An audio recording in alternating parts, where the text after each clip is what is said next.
Dorado. El Dorado. Upper Antipolo. Ano nga ang pangalan mo? Ay, wala yata.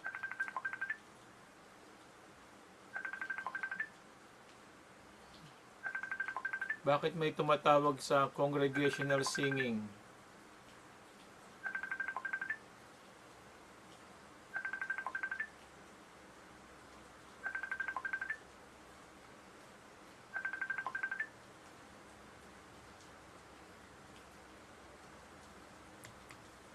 Hello, bakit po kayo nagtumatawag sa congregational singing?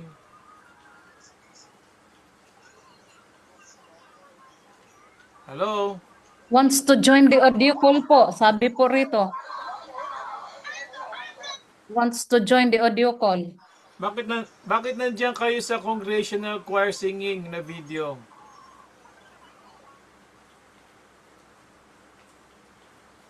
Pakisabi mo nga, bakit nandun sila? Sasali ba sila sa ano? Bakit dyan po kayo?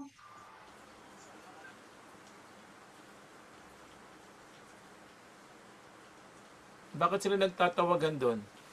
Okay, anyway, paki-share na lang later yung link natin kapag ka ano. Okay, anyway. Sige po, mag-start na tayo para matapos natin, ano? So, pwede bang mag-pray?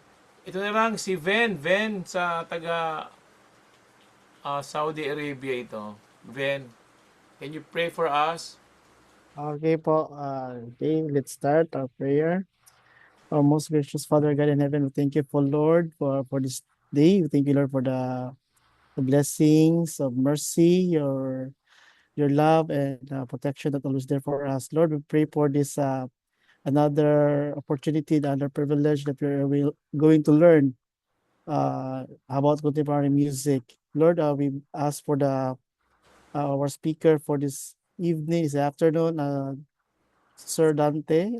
You may cover him with righteousness, Lord, and may we inspired by the message that is going to deliver from us. And so, Lord, may these words or this message will not just be hearers for us, but also it will just living this in our daily life, in our church, also in our community. Lord, we pray for the forgiveness of our sins that we against thee, and we pray for all the online participants, Lord, that you will bless also their family that we all represented. And we also, Lord, we pray for the internet connection, that there will be no difficulties and interruptions, so that we are able to listen the message clearly and boldly. Lord, again, we bring back all the praise into your name, and this all I pray in life in Jesus Christ. Amen. Amen. Thank you very much, Ven. Very nice prayer. Oh, yes. Thank you po. Okay, so Praise God. we are talking about contemporary Christian music. When we say contemporary, these are music composed in the 19th century. So mula nung 1900 until today, lahat po ng nagawa ng music ay mga contemporary. It means music of our time, no? So yung nung araw, yung mga tugtog nila Bach, yun ay nasa Baroque period. Yung mga tugtog nila Mozart, nasa classical period. Yung mga tugtog nila Brahms, nila Beethoven, o nandun sa romantic period. Tapos nagkaroon na ng maraming period hanggang sa dumating na tayo ng 1900 contemporary music, contemporary music na. So lahat mula ngayon mula nung 1900 until today, this is what we call contemporary. Now, contemporary, when we say contemporary, before we associate the contemporary sa mga secular songs, ano? So, maraming mga Christian artists ang nagawa naman ng mga Christian music.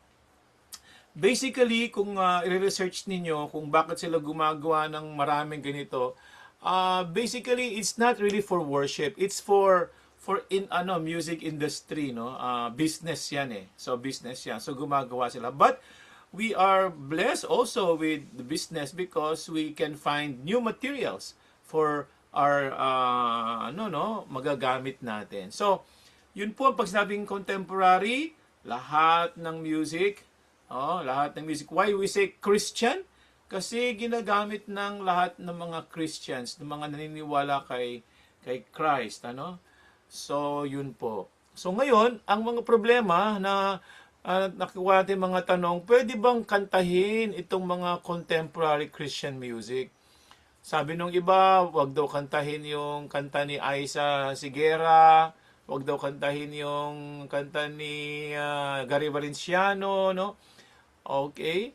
So, maraming nagsasabi ng kanya-kanya mga ideas, but tonight we will not talk about our own ideas, but I want to give you principles, biblical principles that we could hold on, okay?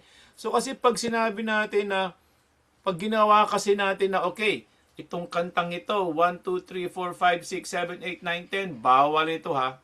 Ito, pwede ito, 1, 2, 3, 4, 5, 6, 7. Okay, may listahan tayo ng bawal, may listahan tayo ng hindi bawal, may listahan tayo ng maganda, may listahan tayo ng hindi maganda.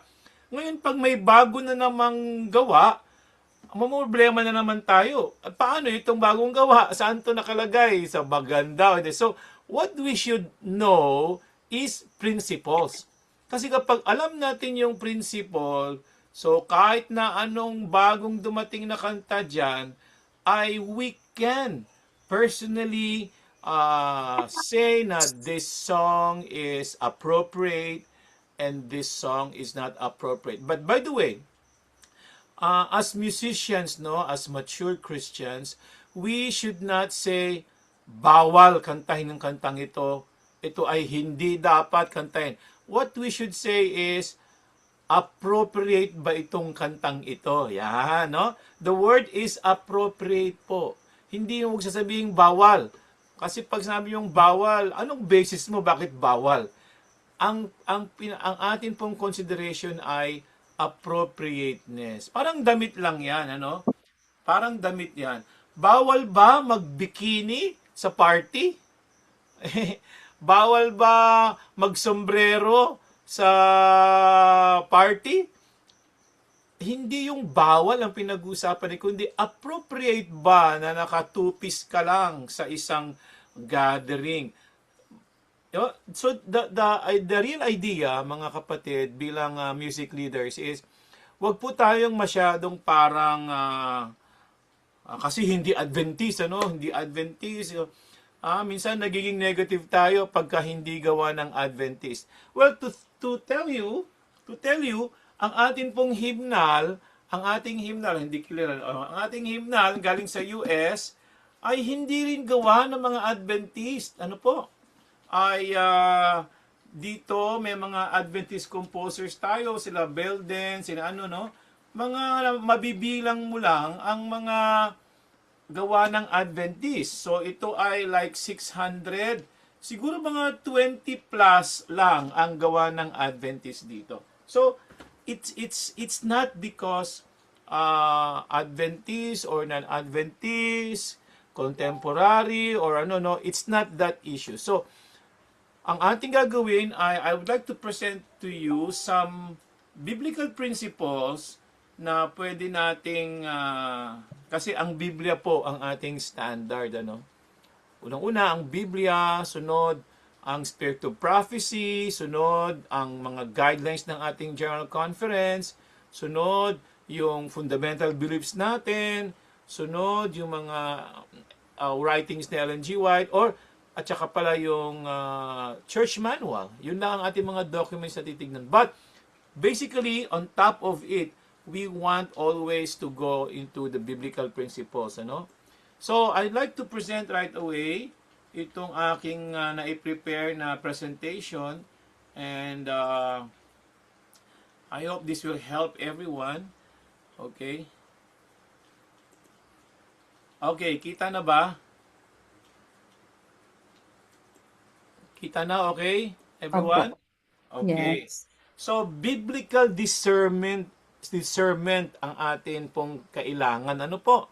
Huwag yung sabi ni ganito, sabi ni ganito, sabi ni ganito. No, tignan natin. At huwag nyo rin sasabihin, uy, sabi ni Sir Dante, hindi pala pwede yan. Uy, sabi ni Sir Dante, pwede yan. Huwag pong ganon. You yourself should understand. At sasabihin nyo, sabi ng Bible. Ayun, sabi ng Spirit of Prophecy. Si Jesus nga nung siya ay tinutukso, hindi niya naman sinabing, sabi ni John the Baptist, sinabi niya, it is written. Ayun. Anong sinabi ng Bible? Yun ang kay Jesus, no? So, let's see. How should Seventh-day Adventists evaluate? Paano din siya mai-evaluate yung mga contemporary Christian music, yung mga hymns, yung mga non-SDA songs, mga singers, composers, arrangers, at saka yung mga religious associations, yung mga gawa ng ibang religion, no? Paano natin yan sila makikita na pwede ba natin silang magamit o hindi magamit, okay? Tandaan natin mga kapatid, lahat ng mabuti sa sanlibutan ito ay pwede nating gamitin. Pero dapat clear yung prinsipyo na pinanghahawakan natin, kaya dapat natin siyang gamitin. Okay, so, may question dito na agad, no? Is the message biblical and Christ-centered? Does it promote truth, purity, reverence? Does it reflect the character and mission of the Seventh-day Adventist Church? Does it inspire worship that glorifies God? So, parang isipin mo muna yung gano'n. Wag mong iisipin muna, ay, gawayan ng Catholic. Ay, gawayan, kantayan ni Aiza Sigera. Uy, kantayan ni to. Okay, so wag muna yon ang consideration natin. Ang isipin agad natin, ano ba itong kantang ito? Alright, no? Ano yung mensahe ng kantang ito? Okay. Let's see. Next. Why are we discussing this? Today, Seventh-day Adventist churches encounter music that comes from many sources. Galing sa traditional hymns, may contemporary Christian music, merong Hillsong, Bethel, Elevation, tsaka yung mga ministries pa. May mga non-SDA composers, may mga celebrity recordings, television performances, merong Catholic and other denominational settings na kanta, songs whose performers have controversial public lives. So, may mga may mga ganung tao. The challenge is not simply to say yes or no. Tandaan niyo yan, ha? Lagi, hindi pwede yan kasi kanta na yan. Hindi pwede yan. No. We should be mature Christian musicians, okay? The challenge is to develop biblical discernment. Lagi natin agad titignan kung ano ang sinasabi ng Bible. Okay, so next, let's see. The central question, should we ask, kailangan ba nating tanungin, who wrote it? Sinong gumawa ng kanta na yan? Who sang it? Sino bang kumanta na yan? What denomination used it? Is it contemporary? Is it popular? Well, the deeper question is, what does this music communicate? So, wag natin muna sabihin, gawa ni ganito yan, gawa doon yan. Tika lang. Ano bang sinasabi ng music? When God's people use it in worship, pag ginamit natin sa worship, ano ba ang sinasabi nung kantang yan? Yun, no? Kailangan natin yan. Kailangan natin may discernment, kailangan natin i-evaluate. Okay. So, next is the two extremes, no? Lagi sinasabi, everything outside Adventism is unacceptable. Hindi yan Adventist. Huwag nating gamitin yan, hindi yan Adventist. Bakit? Ilan ba yung kanta ng Adventist na nagagamit natin? Yun po bang mga Sabbath dress ninyo gawa ng Adventist? Bakit ginagamit nyo yan sa church? Hindi naman gawa ng Adventist. So it's not it's not like that. Okay, extreme number 2, anything called Christian is acceptable. So, Christian music naman yan eh. Maganda naman ng lyrics, galing sa Bible. Oh, hindi ba yan pwede? Dapat, yun ang extreme naman na to. Ang Bible balance, ang biblical balance po ay sabi, test all things. Ayan. Hold fast what is good. 1 Thessalonians 5:21. So, inuutusan po tayo ng Biblia na i-test natin. I-test natin. We must learn to test. Ite-test natin, not blindly accept or blindly reject. Porque sinabi lang ni ganito, sinabi lang ni ganon, sinabi lang ganon. Minsan nga, pagka sinabi lang kasi ng isang tao, hindi naiintindihan, lalo nagkakaroon ng confusions. Nagkakaroon siya ng maraming confusions. Ngayon, kung alam natin ng mga principles, edi hindi tayo maliligaw. Okay. Principle number 1. God's glory. Corinthians 10:31. Laging yan, number 1 yan, Does the song glorify God? O ang nag-glorify yung experience ng tao kumakanta, yung kanyang testimony ang nag-glorify. Siya ang nagiging center ng kanyang testimony masyado. Wala yung God. Does the arrangement support worship? Yung bang pagka-arrange, maraming magagandang kanta na inarrange ng mga tao na hindi na nagbabagay sa worship Patulad ng Our Father, the Lord's Prayer. Our Father, which art in heaven. Tapos, gumawa sila ng ibang arrangement. Ginawa nilang choir. Our Father, So, nagkaroon ng ibang nagkaroon ng ibang effect. Hindi na siya nagsusupport sa worship, parang sayaw na Our Father. Ano yan? Our Father, who art in heaven. Ganun na. Hindi na nagsusupport yung arrangement na yon. Does the performance point to God rather than the performer? Yung pagkanta ng mga performers nung kanta na yan, na ipo-point ba sa God o sa kanila? Sa galing nila. Ayun, yun ang mga tanong natin dun no? So, not the first question, is it popular? Hindi yon. Ang first question natin, does it glorify God? So, okay, the ultimate goal is to magnify. Magnify God in every aspect. Okay. Next. Principle 2, biblical truth. Dapat sabi ng John 7:17, sanctify them by your truth. Your word is truth.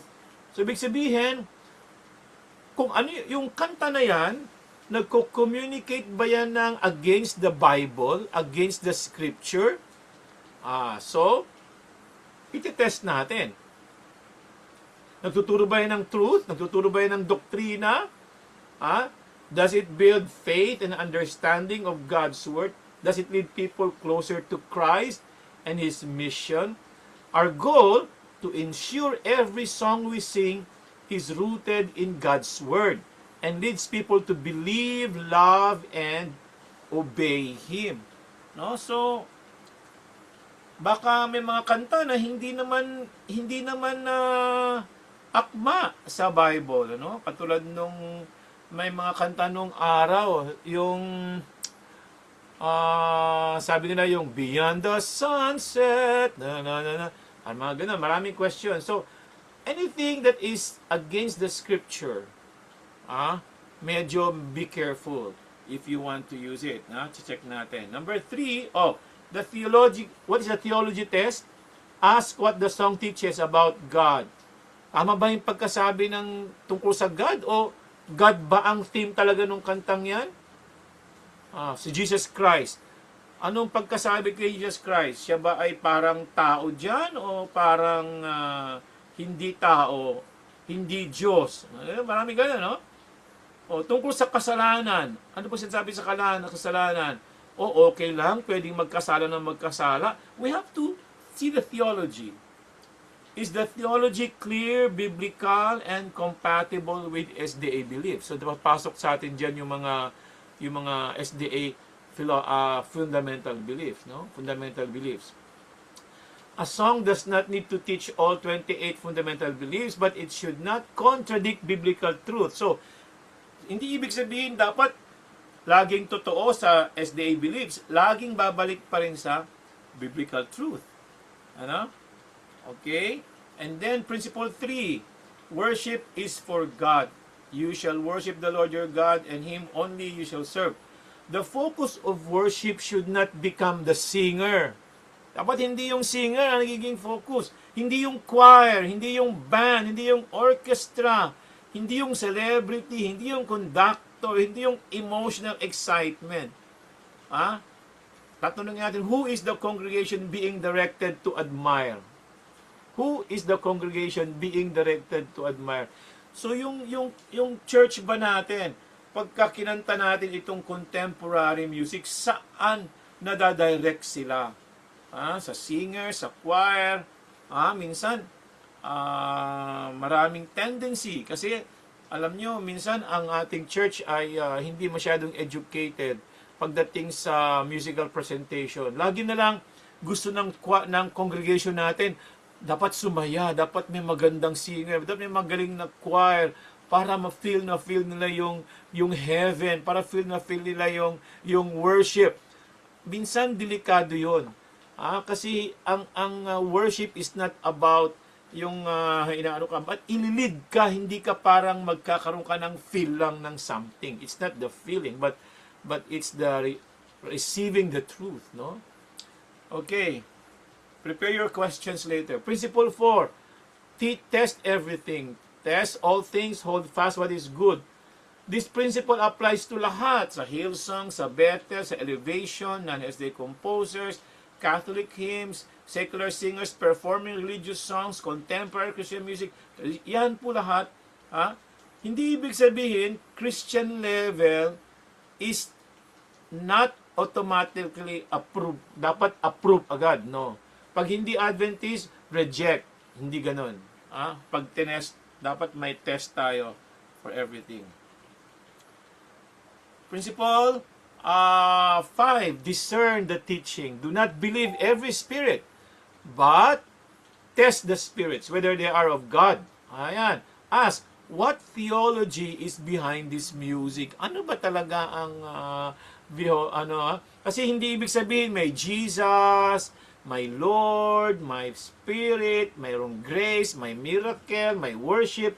Hindi agad nagsasabi yun na tama yun, ano? Kailangan pa rin, do not eliminate the need for discernment. Kailangan pa rin natin ng discernment. Okay? And then, principle number 6. Labels are not enough. Even Satan disguises himself as an angel of light. So, the principle is not that non-Adventist Christian music is evil, no? Ay, hindi yan totoo, hindi yan Adventist. The principle is appearances alone are insufficient. Okay? Inulit ko lang kanina. Yan, sinabi ay, pag Christian song, ay acceptable agad. Christian song kasi. Ay, non-Adventist, hindi acceptable. Okay? Next, principle 7, the mind and character test. Philippians 4:8. Sabi kung ano daw yung true, kung ano yung lovely, noble, of good report, just, virtuous, pure, praiseworthy. Think of these things. What kind of thoughts, emotions, values, and character does this music encourage? Hindi po sinabi sa principle 7 sa Philippians 4:8 na finally, brethren, whatsoever things are made by or composed by Seventh-day Adventists, think on these things. Hindi sinabi. Sinabi daw whatever things, true, noble, just, pure, yan ay biblical na yan. Okay? Next, principle 8, edification. Let all things be done for edification. Ang mga kanta ba yan na narinig natin, nakakatulong ba yan sa pagpapalago ng iglesia natin? A song may be beautiful, magandang kanta, pero hindi edifying.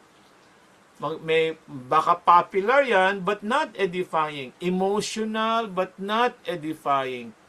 Technical, brilliant but not edifying. Ang ganda-ganda ng kanta, very technical. Woo! Ang galing-galing.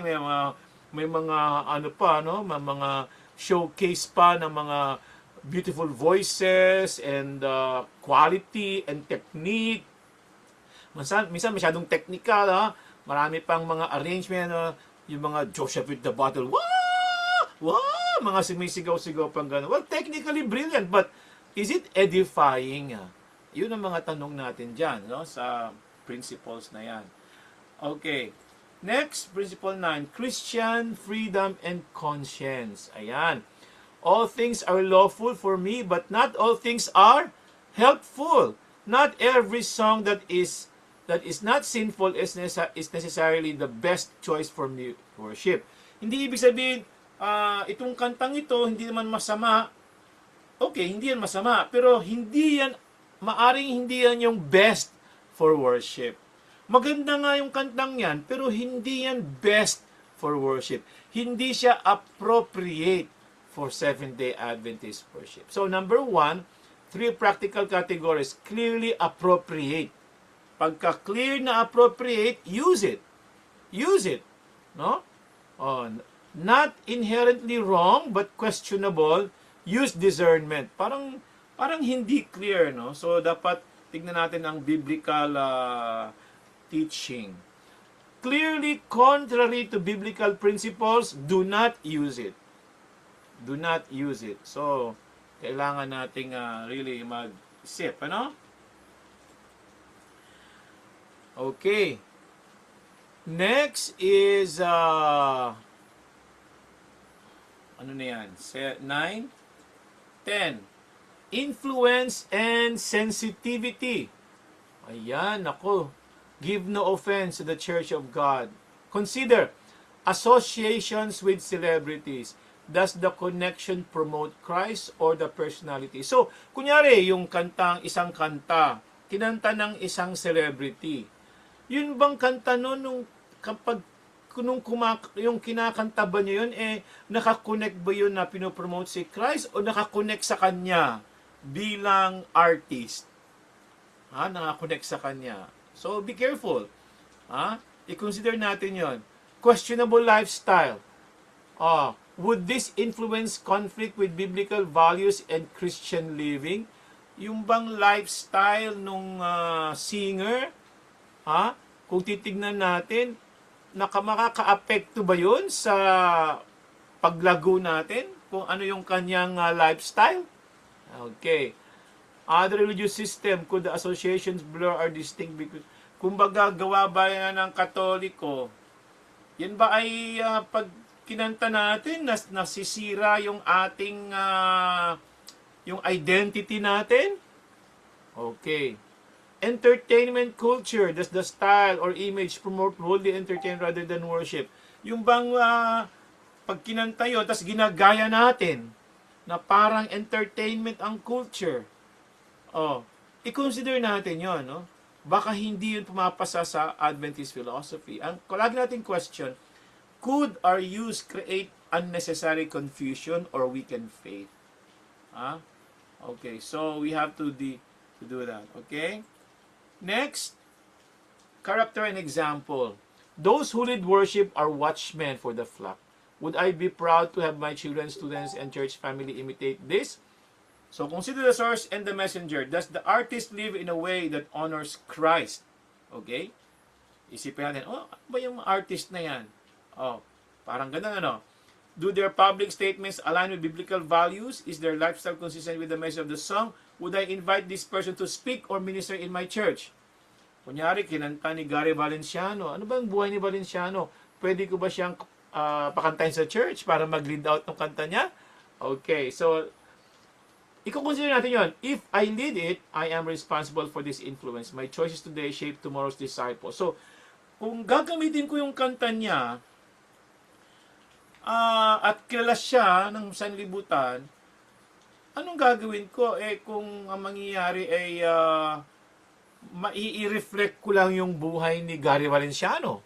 mai-reflect ko yung buhay ni Aisa Sigera. Ano? Ano kaya? Makakatulong kaya yun sa church ko kung kakantahin ko yun?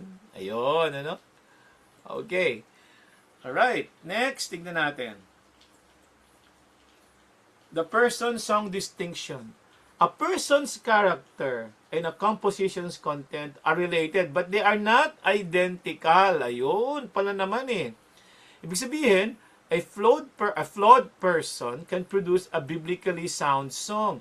O kahit pala medyo may kasiraan ang isang tao, makaproduce pa rin siya ng maganda, biblically sound song. Kaya pala kahit yung character siguro ng isang singer, isang composer ay hindi maganda, pero ang ganda-ganda nung gawa niya. Pwede pala yun. Pwede yun. Tapos naman, yung mga Adventist or respected Christian can produce a theologically weak song. Pwede rin naman yung marurunong, yun ay minsan hindi din naman maganda yung gawa nila. Okay? So, ano pa rin ang gagawin natin? Evaluate the song. Okay? May kasiraan itong, okay, hindi magaling, okay. Then, separately evaluate the person's role in church. So, yung kumakanta na yon, minsan iisipin niyo, yung mga kanta ng mga artista, parang hindi naman siya ginawa nila yan para sa worship. Ginawa nila yan as their expression nila na experience nila yung Panginoon. Ano? Di ba? So, minsan ang ganda-ganda. Ang ganda-ganda ng ang ganda ng kanta, ayon sa Biblia yung kanta nila. Okay. So, i-separate po ninyo ang ipag-evaluate ninyo, no? Huwag niyong pagsamahin. Hindi porke, ganito yung ugali na yan. Pangit yung, yung music niya ay parang, i-separate niyo muna. I-separate niyo yung pag-evaluate nyo ng buhay ng tao at saka ng kanta niya. When does the singer's life matter? Okay, saan ba nagmamatter yung singer, buhay ng singer or composer? For using a song, a singer's imperfect life does not automatically make every song unusable. Yun pa na. Hindi ibig sabihin na yung kumanta ay ganun yung buhay niya, ay hindi na agad natin pwedeng gamitin yung kanta niya, di ba? Hindi agad, ano? For church leadership, yung mga magli-lead sa church, yung mga Adventist na, okay, for church leadership, the person's character, testimony, beliefs, conduct, influence, and example matter greatly. Kaya nga hindi tayo nagpapa-speaker kung sino-sino lang. Kumukuha tayo ng mga speaker talaga na kilala natin. Because sa atin, sa church natin, yung mga leaders natin, we expect them to have this example, their influence. Pero yung mga hindi mga singers na yan, na hindi mga Adventist, ay hindi automatically pag sinabing kahit masama yung nila, hindi na pwedeng gamitin. Okay? Next, composer is not equal to composition. Do not reason non-SDA composer, reject. SDA composer, good. Hindi agad, Ulit-ulit ko sinasabi yan. What did the composer actually write? Ano bang sinulat niya? Adventist, hindi Adventist. Anong sinulat niya? What does the song teach? Anong tinuturo niyang kanta niyan? Is the theology sound? Is the music appropriate? So, laging evaluate the work, not the level. Laging evaluate natin. Lagi nating evaluate. Singer equals song. So, yung singer equals yung song. Do not automatically transfer the singer's personal life into the composition. A song can be evaluated on its own merits. Kawawa naman yung song. Ang ganda-ganda ng song. Tapos, dahil sa yung buhay nung gumawa ng song o yung kumanta ng song na yon, bakit? Yun bang kumanta na yon? Kanya ba yung kanta na yon? Actually, kinanta lang niya yon. Hindi naman siya ang nag-compose nun hindi siya nag-compose nun, kinanta lang niya yon. So, ibig sabihin, pwede ko rin kantahin kung ito ay biblically tawag nun, approved biblically sa principle ng Bible. Arrangement is not always composition, equals composition. So, may mga kanta no na ginagawa nila pang concert, ginagawa nila pang choir, ginagawang piano, ginagawa pang congregation. Kaya minsan, pagka ginawa nilang parang commercial recording yung isang magandang kanta, parang hindi na siya bagay sa hindi na siya bagay agad sa worship, no? Naalala ko noon yung kantang nung anak, yung anak, nung isilang ka sa mundong ito, hintuan ng magulang mo, ang ganda. Ang ganda, pero parang rock style no nung araw, no, style nung contemporary. Alam niyo yung ginawa yun, tinugtog yun ng orchestra. Sabi ko, aba, nag-iba ang aura nung anak, parang pang church. Parang ang ganda-gandang pang church music yung nag-iba. So, ibig sabihin, hindi ibig sabihin nag-approve ka ng kanta na maganda, i-approve na sa lahat. Depende pa rin eh. Pag may inarrange siya na naging bagay, naging bagay. So, kaya kailangan natin ng discernment. Okay. Next, contemporary is not worldly. Hindi ibig sabihin na contemporary yan, worldly yan. O pag sinabing traditional song, automatic, sacred. No. I-evaluate natin ang lyrics, ang theology, musical character, rhythm, harmony, instrumentation, repetition, emotional treatment, performance style, worship context. Ang daming i-evaluate. Evaluate each song by its content, not its label. Meron pang performance style. O, paano piniperform? O, kunyari, maganda ang kanta, pinerform naman ang ganun. So, ang gawin mo, pag kinanta mo, di kantahin mo ng maganda, huwag mong gayahin yung performance style nung gumawa. Yung kumanta na parang mga artist o para sa entertainment. Gagawin mong worship ang pagkanta mo. Okay? Principle 12, avoid worldly conformity. Okay, are we using contemporary musical language to communicate the gospel?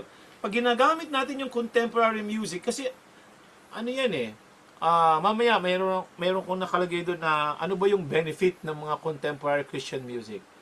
Are we importing entertainment culture into worship? Pag ginamit natin itong mga contemporary music, nakakatulong ba ito para mag-communicate ng gospel or nagkakaroon na ng entertainment culture ang inyong worship? Yun ang mga tatanungin nyo. Yan ang basihan ninyo ngayon. Next, reverence and order. Ayun. Let all things be done decently and in order. God is greatly to be feared in the assembly of the saints. O i-evaluate mo yung volume, yung movement, stage presentation, lighting, instrumentation, repetition, audience response, performer behavior. Paano nagbe-behave doon? Pwede ba yan? Worship is not merely entertainment. Okay. 14. Music can teach. Ang music nakakapagturo sa atin, sa youth, sa mga bata. So, kapag kayong kinakanta natin contemporary music ay mali ang mga prinsipyo, then ang nangyayari, natuturuan tayo ngayon ng mga maling theology. Kaya we have to really be careful sa pagpili natin kasi nagtuturo yan yung music. 15. Wisdom, not just rules. Hindi lang yung rules. Not every music can be solved by a list of permitted and forbidden songs. So kaya sabi ko sa inyo, hindi tayo mag-list, no? Hindi tayo maglalagay ng ito yung bawal, ito yung hindi, ito yung pwede, hindi pwede. No. We need to learn principle. At kailangan natin ng review committee. Ayun, magkakaroon pala kayo ng review committee kung gusto ninyo, no? Sa church nyo para magkaroon kayo ng magandang program. Okay, source, singer, setting. Okay. Source, saan galing? Gawa ba ito ng Adventist Day Song? What does it actually teach? Singer, anong influence, associations, na kasama nung pag-perform niya? How has the music been treated? Paano yung in-arrange, setting? Where and why will it use? Bakit natin gagamitin ito? Saan gagamitin? And ano ba ang kino-communicate? Does it glorify God? Okay. Religious music versus worship music. A song may be religious, inspirational, spiritual, based on a Bible story about God, and still not be the best choice for corporate worship. See? Ibig sabihin, hindi po lahat ng religious song ay agad pwede sa worship. Ayun. Ask, is it merely compatible with Christian values? Check. Or does it actually function well as worship? Nagagamit ba ito sa worship? Okay. Next, association principle. Association should be considered but not exaggerated. Pwede naman yan.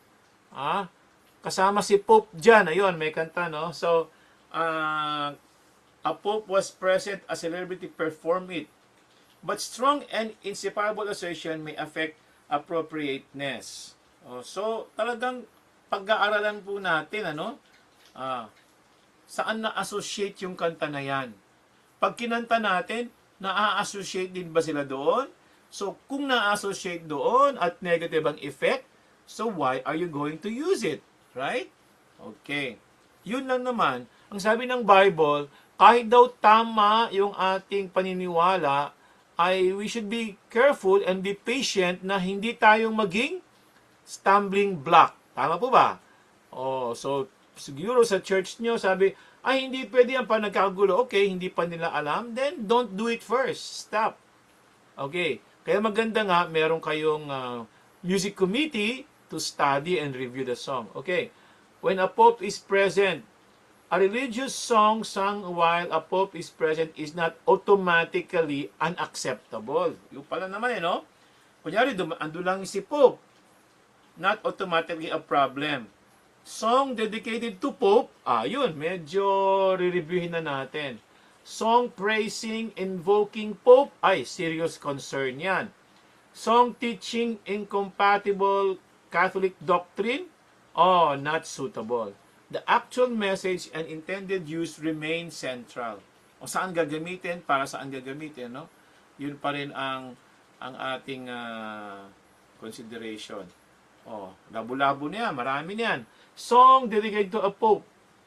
May kanta kasing song, no? If a song has nothing to do with the pope and was simply performed while the pope attended, his presence alone should not disqualify it. Hindi ibig sabihin nandun yung pope, hindi na pwedeng kantahin. Paano pag kinanta doon yung To God Be the Glory? Kinanta doon, nandun si Pope. Di natin kakantahin ng To God Be the Glory. Kasi nandun yung Pope. Kung kumanta si Pope ng Sweet Hour of Prayer, kasi alam naman niya yung mga kanta. Hindi na tayo kakanta dahil kinanta na hindi na natin kantahin ang Sweet Hour of Prayer. Kasi kinanta na ni Pope. Hindi ganun Okay, if the song was specifically dedicated to or honoring the Pope, examine the meaning of the dedication, what was being honored, the religious implication, whether the song itself teaches incompatible. Yung pa rin, biblical pa rin yan ang ating prinsipo, biblical. Denominational origin, kung saan galing, Catholic ba, or A song may come from another tradition without teaching every doctrine of that tradition. From distinguish nyo yun. Denominational doctrine in the song. Focus on what the song actually teaches, not where it came from. So, pwede ba ating kantahin yung kanta ng mga charismatic? Huwag mo munang isipin yung charismatic. Tingnan mo yung kanta. Ay nababagay ba? Okay. Okay, meron tayong case study, no? May nagsabi, nagtanong ako doon, yung how great is our God. So, how great is our God, name above all names worthy of our praise. Yung, kung titignan niyo yung lyrics niya, this is a strong candidate for a good music. God-centered, biblical imagery, Christ-centered, clear object of worship, no obvious conflict with SDA doctrine. Lesson, A contemporary Christian song from outside Adventism can pass the biblical and worship test. So, yung check natin yung lyrics, ay maganda. Maganda itong How Great Is Our God. The question is, how are you going to perform it? Pag kinanta mo yan sa worship natin, ibabagay mo sa philosophy ng Adventist. Kasi kinanta ng ibang church, iba yung pagkakanta nila. Iba yung music nila, iba yung instrumentation nila. Sa'yo, pagdating sa'yo, gagawin mong Adventist. Ano? Gagawin mong, parang ganito yan. Kayong mga babae, may nakita kayong magandang Sabbath dress sa mall. Anong gagawin mo? Bibilihin mo, ang ganda-ganda, no? Mura pa, maganda ang quality. Kaya lang, may problema, masyadong mababa yung dito niya, no? Hanggang dito. So what are you going to do? Kasi nakapasa naman siya sa quality, sa beauty, no? Sa ano. Pero meron lang problema. Ang gagawin mo, edi tatahian mo, lalagyan mo ng tube dito. You will make it Adventist. Yun ang actually isa sa mga solution dyan. Yung goodness of God, actually, ay ang assessment strong with source discernment. Saan galing ito? Kasi yung maganda yung pagkakanta, God's faithfulness, goodness, guidance, surrender, no? Yun ang ano. Using one biblical sound song does not mean endorsing everything about the ministry that produced it. Ito ay kinanta ng mga Elevation, kinanta sa Bethel. Pero hindi ibig sabihin maganda yung kanta, ini-endorse na natin yung church nila. Hindi ganoon eh. Hindi ganoon. Hindi ibig sabihin ini-endorse natin yung ministry ng mga kumakanta, kaya natin sila kinakanta. Again, we still go back to yung message ng song. I'm not ashamed. Ito daw ay strong candidate. A contemporary source does not cancel a strong biblical message. Hindi ibig sabihin na contemporary siya, ay nawawala yung biblical message niya. We can. Ito ay based pa sa Romans 1:16. Gospel-centered, Christ-centered, evangelistic, clear Christian testimony. Maganda ito. Kaya lang, the question is, we do not follow how they do it, how they perform it. No? But we can sing. So be careful pag kinanta ninyo, huwag niyong gagayahin yung mga artist nila na parang pang-entertainment. Kasi most of this, parang ginagawa, kung makikita natin, no, pag-aralan natin ng mga nila, they do it for actually, mga recording artist kasi ang mga yan. Okay, Lead Me Lord ni Gary Valenciano. Sabi dito sa assessment, generally appropriate. Generally appropriate daw ito. About prayer, God-centered, devotional, biblical imagery, Lesson, evaluate the song rather than judging it solely by the performer. Okay, yung Lead Me Lord, mga nagsosolo, ayun ginawa ng choir. Ang ganda ng pagkagagawa ng choir. Lead me, Lord, lead me by the hand. Pagka nakinig ka ng choir arrangement ng Lead Me Lord, ay hindi mo na naalala si Gary Valenciano eh. Ang narinig mo yung ang ganda nung pagka-arrange, ang ganda nung message, no? So, wag nating ihalo yung ganon. Pag solo, kakantahin niyo yung Lead Me Lord. Pag solo, huwag niyo gagayahin si Gary Valenciano paano kumanta. Hindi naman kayo si Gary Valenciano. Okay? Alright. 10,000 Angels, generally appropriate. Yung mga nagtanong sa akin doon, ni-research ko siya. Ito ay may mga poetry. May sinabi dito na tumalikod daw ang Panginoon. Wala naman sa Bible yung tumalikod ang Diyos nung namatay si Jesus. But it's poetry. Pag sinabing poetry, yun ang imagination, maaring ganon, hindi naman yung doctrine. So, be cautious lang tayo. Some details are poetic imagery rather than direct biblical statements. So, be careful. Be careful lang doon. You raise me up. Ayun, assessment, caution. Dapat daw tayo maging caution yun sa you raise me up. Kasi, yung raise me up, hindi maganda. Ang strength niya, may hope, perseverance, strength in difficulty. Pero, ang lesson, inspirational does not necessarily mean suitable for doctrinal worship. Very inspirational yung kantang ito. Pero, hindi na-identify kung sino ba yung nag-raise sa kanya. Hindi naman sinabi ang God, hindi clear. So, although isipin mo, parang pwede naman yan, no? Ang tawag nga dyan ay crossover songs. Yung crossover songs, parang pwede yung God, pwede yung tatay mo, yung nanay mo. So, when we use this, we should be careful saan natin gagamitin. Kasi hindi naman siya tungkol sa God, basically. I want to share with you my experience sa AUP na nagkakagulo. Kailan kakantahin yung You Raise Me Up? Ang ganda-ganda. So, ang ginawa ko, during Sabbath School na Father's Day, kinanta namin yan. Sinong kumanta? So, yung lahat ng mga tatay doon sa PIC, sa AUP, sa church, ay pinapunta namin sa harapan, pinaupo sa harap. At sabi namin, kung meron kayong mga tatay dito na mga nakaupo, mga bata, mga anak, may mga tatay kayo dito, please come up. Mga anak, akyat kayo dito. Yung may mga tatay dito sa church. Tapos, we gave them the song, You Raise Me Up. And then we told them, you sing this song to your dad. Okay? You see? Ano nangyari? Naging appropriate siya sa programming, ano?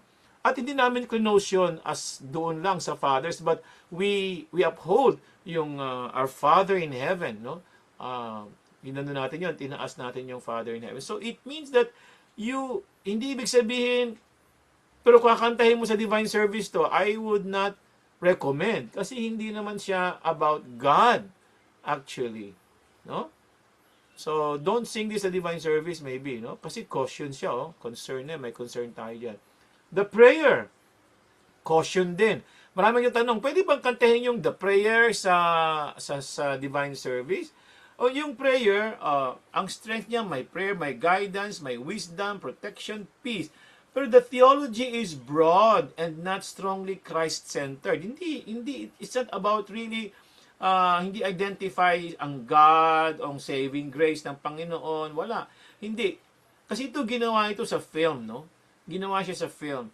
So, bagay ito sa mga concert, siguro sa mga kasal, kasi this is an inspirational song, no? It expresses a heartfelt prayer for guidance, wisdom, protection, and peace. Pero hindi naman actually ina-address sa Panginoon o yun, no? Hindi. So, hindi clear. So, not for divine service, sabi. Alright, I would like to end this with this. Ang contemporary is Christian songs written in contemporary musical styles such as pop, rock, ballad, folk, gospel, worship music, and other modern genres.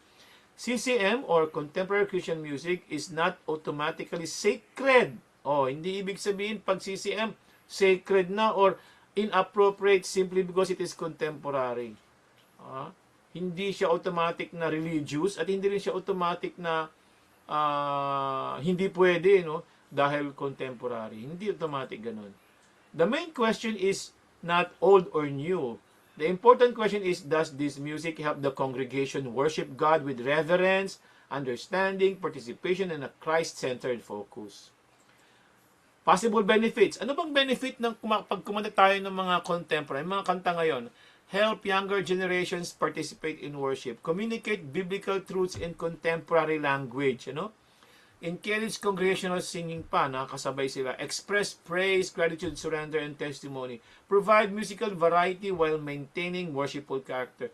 Help people connect biblical messages with their daily lives. Pwede. Ito yung mga pwede nating magkaroon ng benefits. Pero, ano naman ang potential concerns natin, no, sa mga kantang ito? The music emphasizes entertainment more than worship.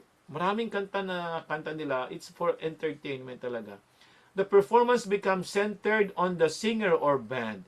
The lyrics are repetitive without meaningful biblical content. Minsan ulit-ulit lang, Musical effects overpower the message. Minsan yung lakas ng instrument, lakas ng mga accompaniment, lakas ng drums, lakas ng instrumentation, mas malakas pa dun sa message. Hindi na focus dun sa message. The style encourages excessive physical excitement or emotionalism. So, lalong nag-excite lang. Sa ating worship kasi, it's not the physical excitement or emotionalism. It's we worship God in spirit and in truth. No, hindi sa excitement ng ating mga sarili. The arrangement imitates secular entertainment. Yan. Ang karamihan dito sa mga contemporary ay ang pagka-compose, ang style ay parang entertainment na nagiging conflict siya sa church worship philosophy. Yan ang mga concerns natin doon. So, biblical test for CCM: lyrics, purpose, character, effect. Ayan. So, is it biblical? Does it glorify God? Does it encourage holiness? Yung kantang bangin, nakaka-encourage ba ng holiness? Does it lead people toward God? Yung mga simpleng tanong. And then, ano yung sa CCM in the Seventh-day Adventist Church? For SDA worship, CCM should be evaluated with the principles expressed in the Seventh-day Adventist philosophy of music. Meron tayong guidelines. The issue is not simply whether a song is classified as contemporary. The contemporary song may be appropriate or inappropriate depending on its lyrics, musical elements, presentation, context, and influence on worship. And practical principle: contemporary does not automatically mean worldly, and traditional does not automatically mean sacred. Both contemporary and traditional music should be evaluated according to biblical principles and the purpose of Christian worship. So, merong simple evaluation framework. Kung gusto niyong sundin ito, music, yan. Message, is the message biblical and Christ-centered? Use, is it appropriate for congregational worship? Bagay ba ito sa worship natin? Yung ganong kanta? Does the musical style support the worship message? Yung mga pabirit-birit na mga kanta na yan, nakaka-support ba yan? Influence, what does the music encourage in the worshiper? Context, is it appropriate for this particular worship setting? Okay, so, ang tagal pala ng lecture ko, no? 1 oras. So, ngayon ay handa na tayong magtanungan. So, you ask your questions. Okay. Ito na, marami na palang tanong dito. Thank you. Wala pa akong, sige sir. Okay. Sir, may concern din po ako about music for wedding inside the church. Ano yung appropriate? Wedding naman ito. Lalo na pa musical offerings sa divine service. Music sa, okay. Ay, anong ba ito? Ngayon ba ito o yung ba? Okay. Question, is medley of worship songs can be appropriate in a Seventh-day Adventist worship service? What's wrong with medley? Basta tama yung lyrics, tama yung pasado sa evaluation, why not? But be sure na when you do medley, yung medley na magkakadugtong naman na message, hindi lang to entertain people. When you use medley songs, be careful. You should have a beautiful message na gustong iparating. Hindi yung para ipakita mo lang na maganda lang yung music. Sometimes we choose music because it's so beautiful na hindi tayo nakafocus sa mensahe kung hindi kamaganda kasi yung arrangement no? Be careful lang. Is hand gesture appropriate while singing in the church like message in song? Okay, so this is all about performance.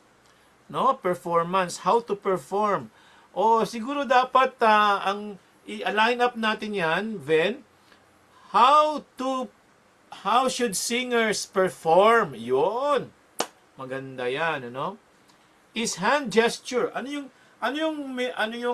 yung gesture mo? Paano yung gesture na gusto mong sabihin? Any gesture should be natural. Hindi parang drama. Okay, when you do the gesture of hands, parang nagda-drama ka, theatrical na yon. Para kang nag-acting. So when you do acting, it's not parang show na. Okay, so anong hand gesture paki-explain mo nga, Ven. Lagdagan mo nga, Ven, ang iyong Minsan yung kumakanta ka parang nadadala ka, nakikirawi ka sa emotion ng kanta, no? Parang ka na mga singer no sa mga singing contest, di ba may Hindi, ganon. ano nga? Can you give an example of hand gesture? Kung tumataas ba ang Yung tinataas kamay? ng kamay o kanang parang may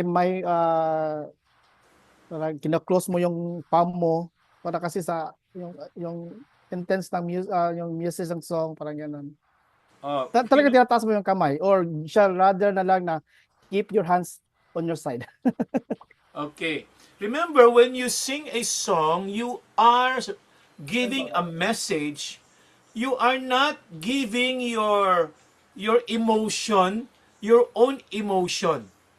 You are not parang Pero pangit hindi. naman po na magkakanta ka wala kang emotion naman, di No, ba? no, no, So no, no. blanco lang, plain lang. You give the emotion of the song. Okay? You give the emotion of the song, not your personal emotion. You know what I mean? You know what I mean? For example, pagka kumanta ka ng, okay, ano ba? Lead me, Lord, lead me by. Remember, when you sing, you are giving a message. You are not giving your personal life. Okay? So don't make it emotional na parang nag-i-emote ka na because you are an artist. You know what I mean? Give me, Lord, lead me by the hand. Parang ikaw na naaapektuhan ka na nung kanta mo. No, no, no, no, no, no. You should not be affected by the emotion of the song. Remember, you are not giving the emotion alone. You are giving a message with an emotion, not your emotion.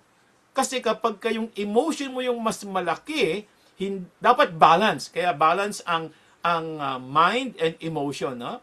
When we say balance ang mind and emotion, hindi ibig sabihin one half emotion, one half mind. When we say balance, it's more on the mind and spiritual. Remember, you know what I mean? Ha? Pag sinabi natin balance, hindi ibig sabihin kalahating kilong emotion, kalahating kilong spiritual. No, no, no, no. When we say balance, it's more on spiritual and may emotion. Okay? Alright. So, yung pagtaas ng kamay, what is the message you're communicating pag tumaas ang kamay mo? Is there a message or plainly it's your interpretation and you want to show your emotional interpretation? Be careful kasi baka baka dun sa gesture mo ng pataas-taas ng kamay ikaw na yung makita nila na naging artist ka na, hindi na yung mensahe. Just be careful. Just be careful. No? Ang magandang action when you sing is your facial expression. Facial expression at konting may konting ulo, kamay kasi nagbibigay ka ng mensahe. Nagbibigay ka ng mensahe. Kapag tumaas na kasi ang kamay ninyo at nagtaas-taas na ng ganyan, ano na to choreography na yan, meron na yang dagdag na ibang klase unless you are singing a song na merong sign language. So iba naman yun kasi sign language is a communication. It's a language. So kaya may mga kantang mga Jesus, mga ganun. We are not disturbed by that because these are not choreography. These are for the language, no? For the language. So put emotion, but do not overpower your emotion. Do not overpower the spiritual message ng iyong emotion. Kasi kapag natabunan ng emotion mo yung message, ang makikita na yung emotion mo. Of course, you sing with emotion, with expression. Lead me, Lord, lead me by the hand. Okay, when you sing Lead Me, Lord, you are not actually saying ako. Actually, your message is for them. Yung kinakantahan mo, sila yung nagsasabi ng Lead Me, Lord. It's not you. You are just leading them to think about God for them to say, Lead me, Lord. So, you are looking at them. Kaya meron kang eye contact with them because you are telling them, hey, ikaw yung nagsasalita. It's not me. I am only a messenger. You are the one worshiping. You are the one talking to God when I sing this song. Okay? So it's not you all alone na nag-i-interpret ka ng parang kang papikit-pikit pa. By the way, yung pumikit is normal. Pero yung nakapikit ka ng matagal, lead me, Lord, lead me by the hand. So parang ikaw na yun, ano? Parang ikaw na. Remember, when you sing, it's not you. It's you are representing the congregation. You are giving message for the congregation to talk to God, not you performing the song. Alright? So be careful with your gestures. Okay ba yun, Van? Or you have a follow-up with that? It's a very good topic, a very good question. Maybe meaningless lateral movement or partial body movement na lang. Yeah. Kasi minsan nagkikirit away lang. Yeah. You know what? When you practice lahat, i-carry lahat mo lahat, i-feel na feel mo. When you practice, the song is about you. The song is giving a message to you. The song is telling you as a person. When you are up there, it's not about you anymore. It's you are bringing the message to the people. So your expression is encouraging people to meditate on your song, not showing your own interpretation of the song. You get what I mean? You know what I mean? Yes po. So a good movement is natural movement. Pag sinabing praise the Lord, you look up konti, that's good. And then medyo konti yung kamay, may galaw na gano'n, why not? Pero when it becomes so theatrical na parang pataas-taas na, may paturo-turo pa, may pagganon, that might disturb the congregation. And baka maiba yung direction ng kanilang kanta. Okay. Anyway, any questions sa pagpili ng kanta pa rin? Okay, tingnan natin dito, no?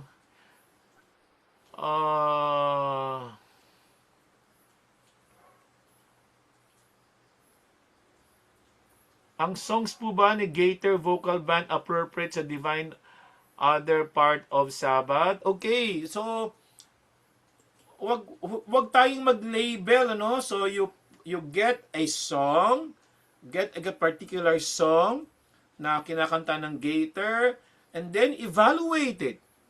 Yung lyrics, yung katulad ng evaluation na, kung pasado siya, why not? Why not? Then, when you perform it, do not perform the way they perform. Do it in a worshipful singing. Hindi nyo gagayahin yung artist na pinanggalingan. Sabi natin kanina, kahit saan pagaling yung kanta na yan, wag nating ilagyan ng label. Kung hindi, ay alamin natin kung ano yung kanta nila. Bagay ba? Pwede ba? And then the way they perform. Sir Dante, good evening. Question po, pag magpaawit po ng musical offering o Power of Love sa Divine Program Service, minsan hindi pinapayagan ng mga elders at sa congregation. Minsan bawal kasi pang-awit ng born again po. Ang solusyon po minsan para hindi na ma-worship song na po Okay. I would recommend na magkaroon kayo ng, kasi minsan in fairness naman sa mga songs, no, maggawa kayo ng committee ninyo sa church ninyo. Tapos aralin niyo yung mga kanta one by one para naman fair. Bago nyo sabihin bawal o hindi pwede, no, tingnan nyo muna. Kasi ang mga kanta na natin, alam nyo ba yung mga kanta sa hymnal nung araw, ang origin pa nga nito, hindi pa nga to sa church Some of them are secular songs noong araw, nung 1500, nung 1400, 1600. Pero dahil sa maganda ang music, maganda ang pagkagawa, nilagyan nila ng lyrics. Maraming kanta dito, hindi naman yun ang lyrics Nilagyan lang nila ng religious na lyrics. Pero galing ito sa mga secular songs noong araw. Marami yung secular songs. Pero yung secular songs kasi nila noon, maganda ang pagkagawa. Ang feeling ay parang pang church. And when they studied so nilagyan nila ng lyrics na kaya nga yung mga hymns, yan ay hymn tunes. Pwede mong lagyan ng lyrics, no, na pwedeng bagong lyrics kung gusto mo bagong lyrics kasi nga yung pasado na naman yung tono, no, parang pang worship. So, yung Power of Love, hindi ko alam yung kanta, so but we can search on that. So again, yung binigay ko po sa inyo kaninang principle ay wag muna tayong mag-label. Mag-aral tayo according to the Bible principle, no? Para fair naman yung mga, kasi lahat po na magagandang bagay sa sanlibutan ito makakapagbigay ng papuri sa Panginoon. Why not? Okay. The question is, siguro, dahil sa question na to, no? Kapag kayong church ninyo, for example, parang ang association, no? Okay, ang kanta na yan parang associated na gano'n. Parang hindi pa matanggap ng church ninyo, huwag niyo munang ipilit agad. Okay? Huwag niyo sabihin, ay kasi ganito, sinabi sa seminar, ganito. Huwag muna. Kunyari, ay sabi sa Bible, ganito, ayaw nilang maniwala. Huwag muna tayong makipag-away. Ang purpose natin, huwag tayong makikipag-away. Ano? We educate. And may committee. Kaya maganda may committee para pag-aaralan. Tapos, isasabi nyo kung tama o ano. Ha? Kasi ang Bible nga sinabi, whatsoever things are true, honest, good report, wala namang sinabi doon na lahat ng kinanta ng charismatic ay hindi pwedeng kantahin. Wala nakaganon eh. It's Bible pa rin. So tayo, we are the church of Bible, no? Bible pa rin tayo. Ha? Okay, so yung mga hill songs po minsan po na avoid sa atin po. Okay, maraming hill songs. Kung magpunta kayo sa YouTube, maraming nagsusulat doon, maraming nagvo-voice out doon na hindi daw maganda yung mga hill songs. So, pati mga Bethel songs. Hindi raw maganda kasi mga doktrina nila, mabababaw, everything. Kaya nga, importante, mag-aral tayo, no? Pag-aralan natin. Even yung facial expression ang kinakanta holy, pero ang face nakasmile. Ay, hindi naman pwede yun, no? Ang facial expression ay... So, you're talking about performance, no? Performance, yung pagkanta, how to perform. Ito naman, ang pinag-usapan natin, choose paano natin pipiliin yung mga kanta na galing sa ibang religion, ano? Okay. So, sir, about accompaniment, do we allow drums? O drums naman ito, no? So, instrument. Mga instrument naman ng drums. Okay. Alright, sagutin natin ng konti. Kung, saan ko ba ito sinagot dati? Okay. For now, dapat mag-topic tayo ng drums. Ang daming issues, ano? Okay. Walang masamang instrument, no? Yung paggamit ang problema natin. Yung mga contemporary Christian music, usually may mga drums. Bakit? Paano? Hindi naman nila iniisip yung philosophy ng Seventh-day Adventist. Okay?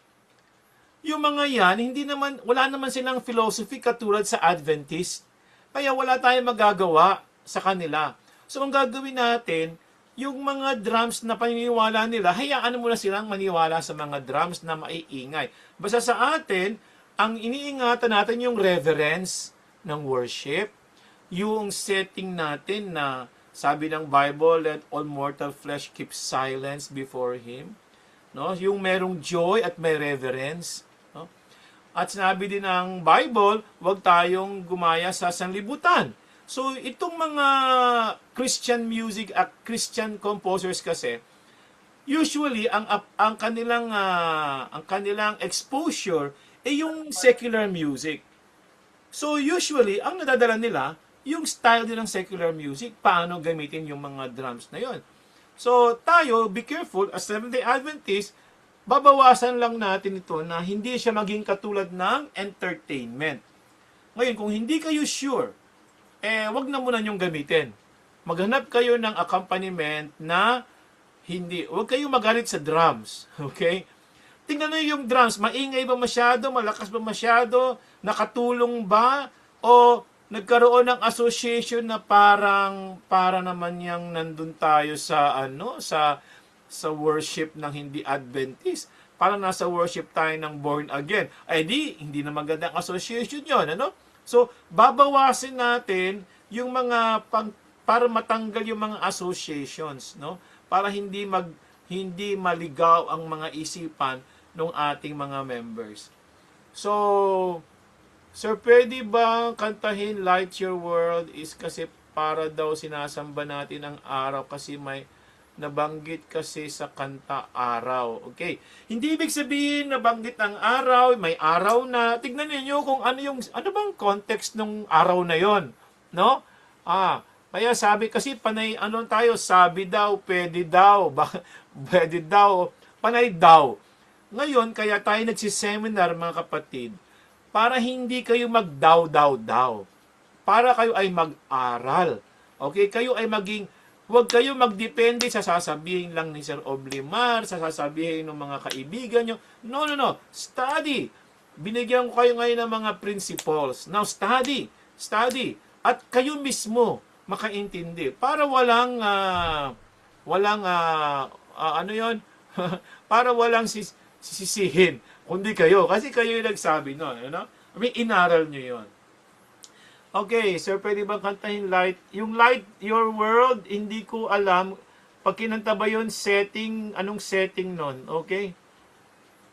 Kung gusto nyo po, natin yung mga, kung gusto nyo, anuhin natin yung mga songs, particular songs na hindi kayo sure, please, ipadala nyo nga ipadala nyo sa GC natin. Kasi hindi ako nakikinig ng mga songs na yan, so hindi ko alam.